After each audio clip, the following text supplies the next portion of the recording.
This is Tales and Whispers,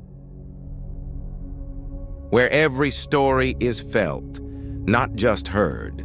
We're about to dive into this incredible parable, all about a serpent. But here's the thing. This isn't a story about some creature you can, touch or see. No, this is about a serpent that lives inside the mind. And you're going to see the unbelievable and sometimes terrifying power it can have over our bodies. So really, it all boils down to a couple of huge questions. Think about it. Can a thought, just a thought, actually make you physically sick? And maybe even crazier, can the truth, just learning the truth, heal you in an instant? Well, let's find out. Okay, so our story kicks off with a pretty unlikely meeting. On one side, you've got this simple, humble farmer, and on the other, a famous Roman philosopher. They end up together at the philosopher's house, sitting down for what should be just a normal lunch. So, the farmer shows up, right? Maybe he was there for something else entirely. But the philosopher, being a gracious host, insists, hey, you have to stay for a meal. And of course, the farmer accepts. You can just imagine him settling in at the table, probably feeling pretty honored, but maybe, a little out of his element too.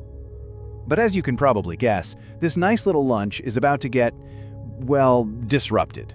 What was supposed to be a simple meal is about to become the setting for a quiet but absolutely horrifying discovery. So the soup is served, it's placed right in front of him.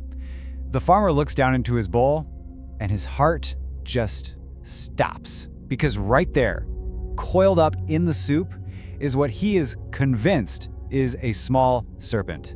Can you even imagine that shock? That cold dread just washing over you? And this is the moment everything changes. What does he do? I mean, he's got this awful choice. Does he cause a huge scene and embarrass this really important guy, his host? Or does he just deal with the horror in his bowl? He picks politeness. He forces himself to eat everything, every last bite, serpent and all. So the farmer goes home, but this whole nightmare it's not even close to over. Actually, it's just getting started. That belief he swallowed, along with the soup, well, it starts to take root, not just in his head, but in his actual body. He's up all night, tossing and turning. His stomach is just in knots, this awful racking pain. And in his mind, there is zero doubt about what's causing it. Every single cramp, every wave of sickness, it's just proof. He's thinking, this is it. It's the poison. The serpent's venom is coursing through me. And right here, you can see the connection crystal clear. On one side, you have the belief, this powerful, terrifying thought, I ate poison. And on the other side, the result, real, agonizing stomach pain. It's incredible. The farmer's mind was literally making his body sick. Okay, so by morning, the farmer is absolutely desperate. He's in agony, he's probably thinking he's gonna die. He does the only thing he can think to do. He drags himself back to the scene of the crime, right back to the philosopher's house. He's gotta be hoping for some kind of antidote, right? Anything to cure him. So the farmer spills his guts, tells him everything about his torment, and the philosopher just listens. But the answer he gives, it isn't some potion or medicine. It's a statement that just shatters the farmer's whole reality. He just says, there was no serpent. Can you imagine the confusion? The farmer's thinking, what are you talking about? The pain is real, so the serpent has to be real.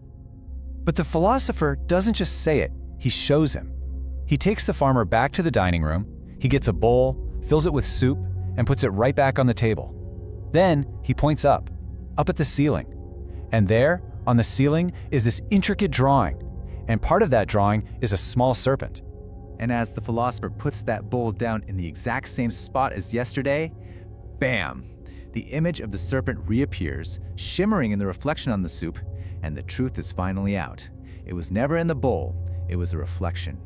Just like the philosopher says, the serpent exists only in your mind. And this, to me, is the most incredible part of the whole story. The instant the farmer understands the truth, the second his brain processes that it was just an illusion, his pain is gone. Completely. Not slowly, not gradually, instantly. The truth itself was the cure. You see, this ancient story isn't just some old folk tale. It's the perfect illustration of a really profound idea in both medicine and philosophy. An idea that was summed up perfectly by the amazing Persian physician and philosopher Ibn Sina. Here's what Ibn Sina wrote. Illusion is half the disease, reassurance is half the cure, and patience is the first step to recovery. I mean, wow. That's a whole framework for thinking about health, and it lines up perfectly with what happened to our farmer. So let's break that down, right? The illusion, that was the reflection of the serpent. That was half the disease. The reassurance, that was the philosopher just showing him the simple truth. That was basically the cure.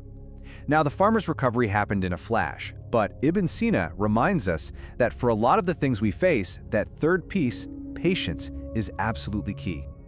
And all of this really just leaves us with one final big question for ourselves. The farmer's serpent was just a reflection, right? An illusion that caused very, very real pain. It really makes you stop and think, doesn't it? What are the serpents in our own minds? What are the reflections, the mistaken beliefs that we're carrying around that might be causing us real harm and we don't even know it?